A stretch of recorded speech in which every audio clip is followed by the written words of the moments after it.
Президент Садыр Жапаров бүгін 3 мартта Нур-Султан шаарында Казакстандын ишкерлери коомчулугу менен жолугушту. Мамлекет башчысы жолугушуунун катышуучуларына кайрылып, Кыргызстан менен Казакстан салттуу соода экономикалык тыгыз байланыштарды сактап келе жаткандыгын белгиледи. Президенттин айтымында Казакстан Кыргызстандын негизги соода өнөктөштөрүнүн бири болуп саналат жана коронавирус пандемиясынан улам келип чыккан кризиске карабастан 2020-жылы Казакстандын түз инвестицияларынын көлөмү 9%-га көбөйгөн. Садыр Жапаровдун белгилешинче, мамлекеттер эки тараптуу деңгээлде коңшу жана стратегиялык өнөктөш гана эмес, Евразия экономикалык биримдигинин алкагында да өнөктөш. Бул казак ишкерлерине Кыргызстандагы инвестициялык долбоорлорду ишке ашырууга чоң мүмкүнчүлүктөрдү берет. Ошол эле учурда ал өлкөлөрдүн соода экономикалык потенциалы толук пайдаланылбай жаткандыгын айтып, товар жүгүртүүнүн көлөмүн жогорулата турган өбөлгөлөргө токтолду. Казакстандын президенти Касым-Жомарт Токаев жаңы биргелешкен инфраструктуралык долбоорлорду ишке ашыруу жана ИАЭПти байланыштыруу алкагында бир алкак, бир жол демилгеси менен чек ара түйүндөрүн толук кандуу пайдалануу зарылдыгы артыкчылыктуу багыттардын бири экенин белгиледи.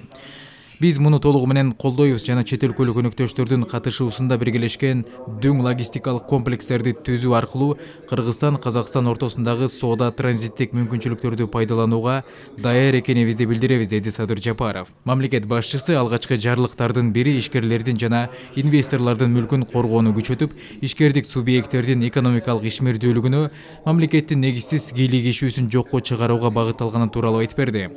Мындан сырткары ал бажы жана салык тармактарында кызмат көрсөтүүлөрдүн сапатын жана ачык айкындуулугун жогорулатууга багытталган жаңылыктарга токтолду. Мамлекет башчысы Кыргызстанда айыл чарба жаатында санарип технологиялар киргизилип, ал электрондук соода элементтерин ичине камтып, айыл чарба продукцияларына көзөмөлдүү жана коопсуздукту камсыз кыла баштагандыгын кошумчалады.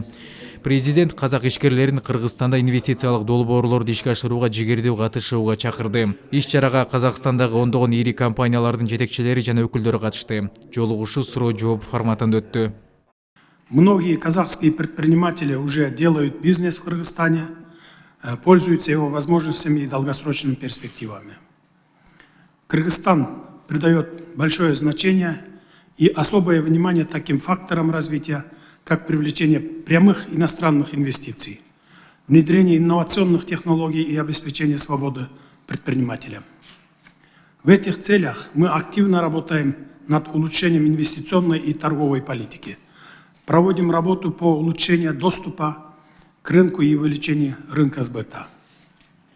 Кыргызская республика уделяет пристальное внимание созданию благоприятных условий для ведения бизнеса и обеспечения защиты прав и законных интересов предпринимателей и инвесторов.